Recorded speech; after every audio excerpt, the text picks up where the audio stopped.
Falomerabantsika tsy iray avy indray tratray ity talata maraina fa 12 volana desambra ity.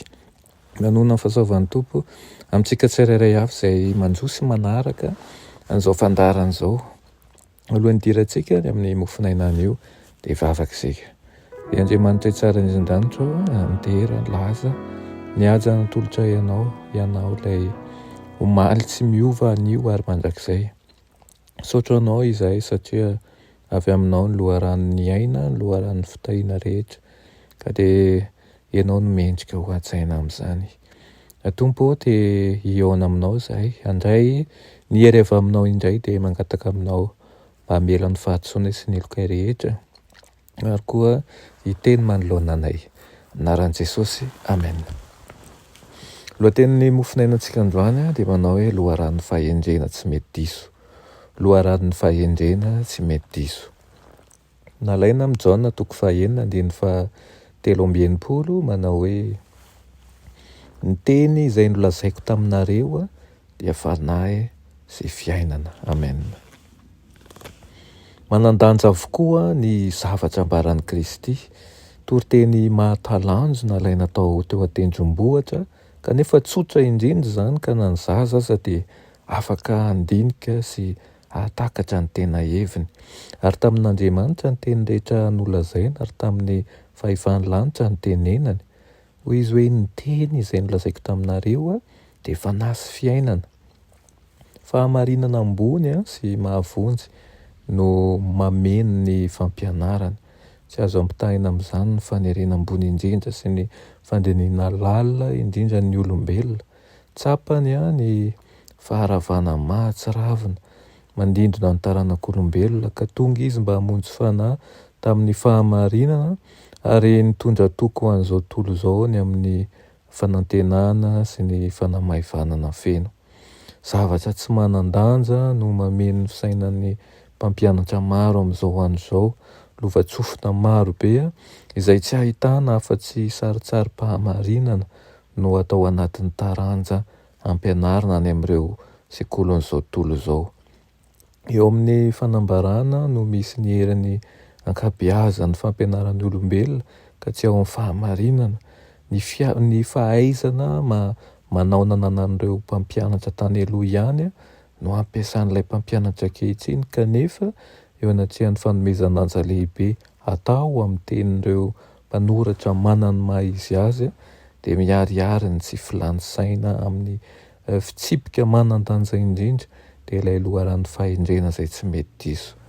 Misy tsy fahazoana antoka mahonena sy fikatsahan-javatra mitohy ary fiezahana anana toky izay tsy ahitam-baliny afa-tsy amin'Andriamanitra irery ihany.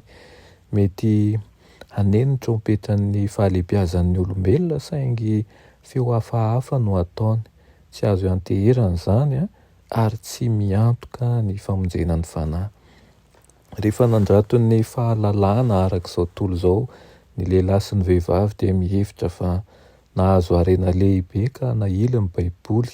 Tsy fantany anefa fa ao no misy ny harena be izay sarobidy lavitra noho ny zavatra rehetra. Mitondra fikorontanana ho an'izao tontolo izao ny tsy fianarana ny ten'Andriamanitra sy ny fandikana an'izany. Nafoy ny taranak'olombelona ny fiambenan'i Kristy ka naleno ny fidin'ny fiambenan'ilay mpikomy lehibe dia ilay andrinan'ny aizina, ary efa nafangaro tamin'ny afo masina ny afo tsy izy. Tsika kosa dia asaina mba hiverina mandrakariva ao amin'ny loharan'ny fahendrena. Ankehitriny dia voizina eraky ny mety ho tambazotra sosialy na eraky ny boky karazam-boky ny karazam-pahendrena izay tsy fantatsika marina avy aiza izy ireny.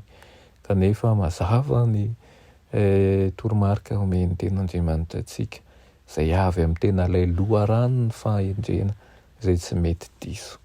Ny riko dia haka fahendrena sy hangataka fahendrena amin'ilay tena tompon'ny fahendrena tokoa isika, ka hotsaroantsika tokoa sy hinoantsika fa izy irery ihany no manome ny fahombiazana tena marina eo amin'ny fiainantsika. Ivavaksika sotro anao zay ray tsara indrindra fa mbola manome toky anay amin'ity maraina ity. Ianao mampatsiahy anay tokoa fa ianao ny tena loharan'ny fahendrena ary ao aminao izay no tokony hangataka izany maimaim-pondra. Mangataka ny fanainao masina izahay mba hampitombo ny finoanay sy ny fahatokiana ianao ka tsy salasala izahay hangataka fahendrena avy aminao, satria fantatray fa ianao rery ihany no afaka manova sy mitondra fahendrena sy fandresena ho anay. Aminaran'i Jesosy, amen.